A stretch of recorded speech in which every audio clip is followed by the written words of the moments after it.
Now, Count on 2, live and local in the Low Country. This is News 2 at 6. Good evening, I'm Carolyn Murray. And I'm Brendan Clark. Fighting to close the Charleston loophole. It received that name after Charleston church shooter Dylan Roof was able to buy a gun even though he did not pass a background check. Georgia Reed Godfrey sat in on a hearing that's designed to close the so-called Charleston loophole and tighten reporting procedures in courts. One of the main components of the bill would increase the amount of time that has to pass before someone can be sold a gun without their background check coming in. Those senators that are sponsoring the bill saw something similar to this when Dylan Roof was able to purchase a gun and then execute those members of Mother Emanuel Church. A Senate committee continued discussion Tuesday on a bill that would increase the number of days from 3 to 5 before a gun is sold without a person's background check coming back. The bill also decreases the amount of time court clerks have to report the findings of criminal cases to the South Carolina Law Enforcement Division. Under current law, clerks are allowed 30 days to report the dispositions, but with this new proposal, they'll only have 10. We want to enhance background checks so that, the 3-day limit is just too short. We've seen that fail so many times where people get access to guns just because the system cannot respond in time. So we need to, whether it's make the response time longer so that the system can work better, or just tighten up on the reporting by the various agencies that have this data. The senators did vote to add an amendment that would include a family court when it comes to reporting those case dispositions. Right now, in its current language, the bill does not include a family court. In Columbia, Georgia Reed Godfrey, Count on 2. With all the controversy surrounding the push for gun control after the deadly Florida school shooting, we sent News 2's Natalie Price to Somerville to ask local gun shop owners about their opinion on what's called the Charleston loophole. A lot of people that we've spoken to feel that closing the Charleston loophole could help bring an end to gun crimes here in the area. But the owner of this local gun shop says that isn't quite the case. Arlen Pendergast, owner of ATP Gun Shop and Range, says the Charleston loophole isn't what it's claimed to be. It's not really a loophole. It's just what the law is saying. The law says if they can't prove you cannot have a gun in 3 days, then we have the right to transfer it to you. If after the gun is given to you, it's shown that you shouldn't have it, it's supposed to be taken back. Every once in a while, it does come back where they re-denied it.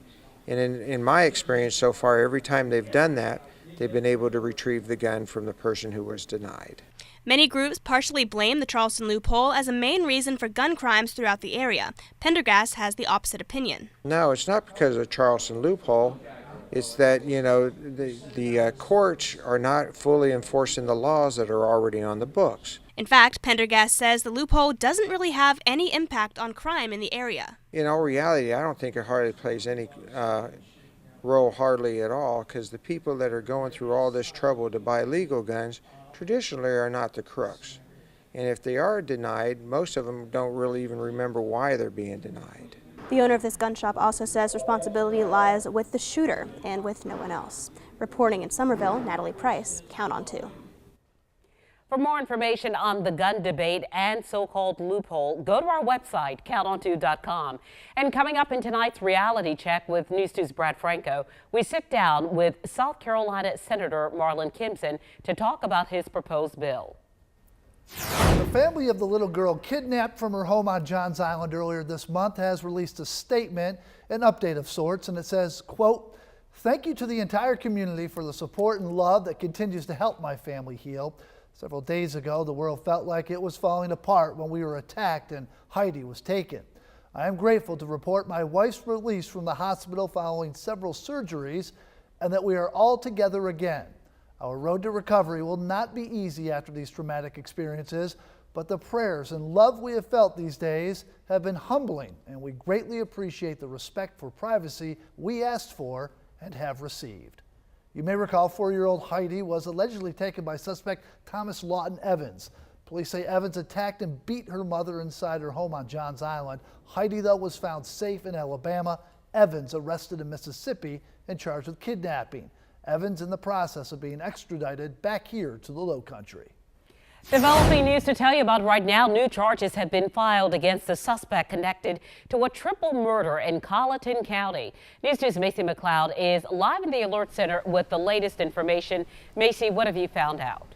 Well, Carolyn, police say the man responsible for murdering 2 people in 2016 was already in jail in Colleton County. This man, 19-year-old Kenneth Markeith Chisholm, is now facing 2 murder charges for the deaths of Lewis Ramsey and Julie Poston in Walterboro in October of 2016.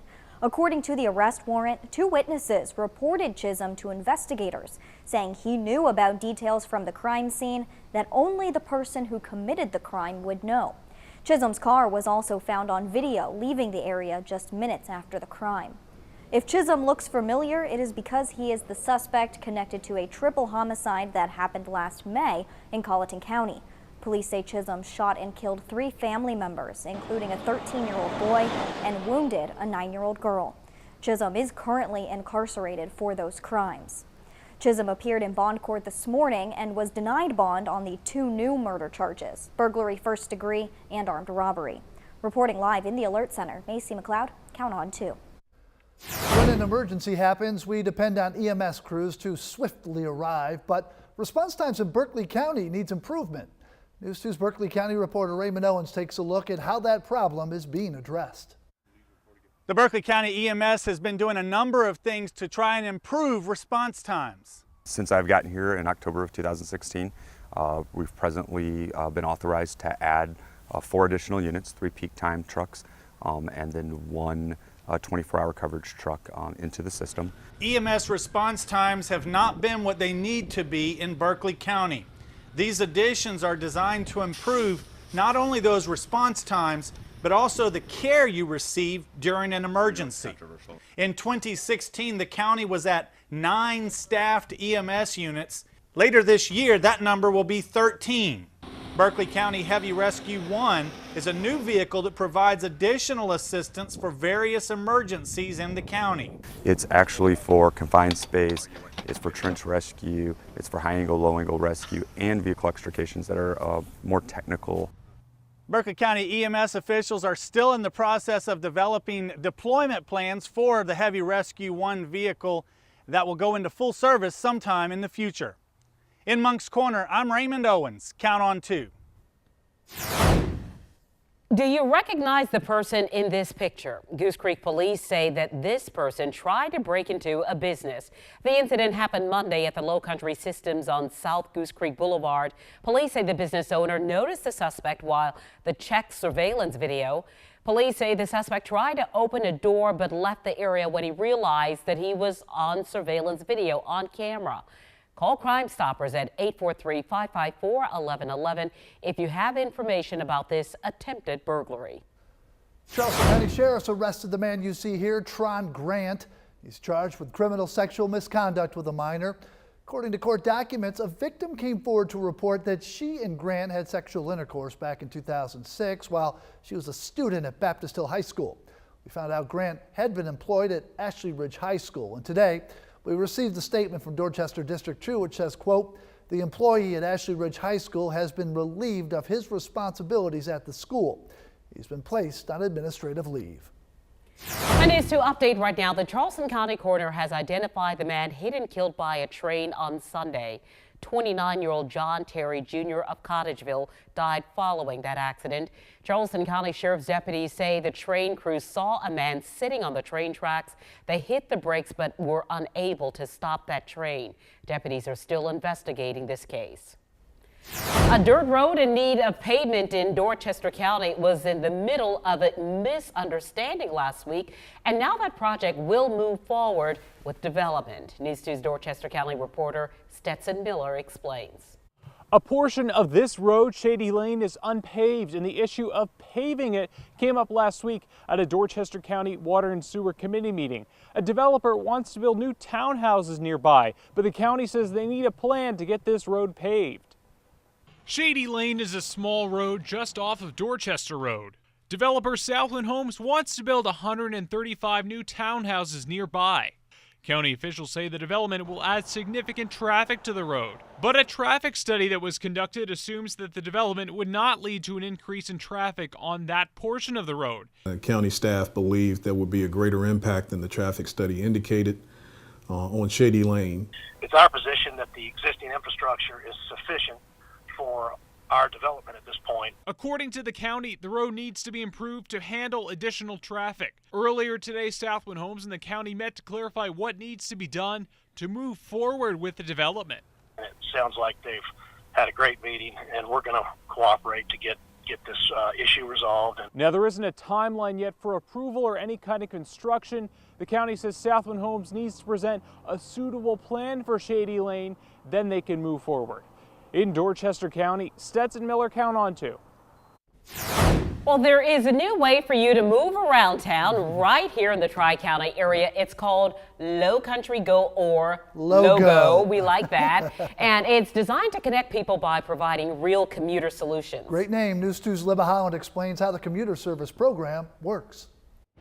Low Country Go is a new app and website that allows you to find people around the Charleston area that want you to just hop in the car with them to get to your destination. Carpooling made easy. Low Country Go, or Logo, helps you connect with others nearby that are looking to carpool to a common area. Those wanting to take part can simply go to the app or website, create a profile, and select the service they're looking for. We need this program now more than ever. This is a pilot program for South Carolina. The Berkeley-Charleston-Dorchester Council of Governments worked with the Department of Transportation for several years to bring it here. Because we have two of the most congested corridors in the state of South Carolina, I-526 and I-26 corridors, and that's where we'll be concentrating. Charleston County Council Chairman Vic Rawls says people have been asking for a traffic solution for years now. In the past, we haven't been able to provide you with tools to assist you in providing for your own help. This is an effort to do so. Now, if you ever find yourself needing to leave in an emergency, you can get yourself your own ride home, and then the service will reimburse you for that cost. In Charleston, Libba Holland, Count on 2.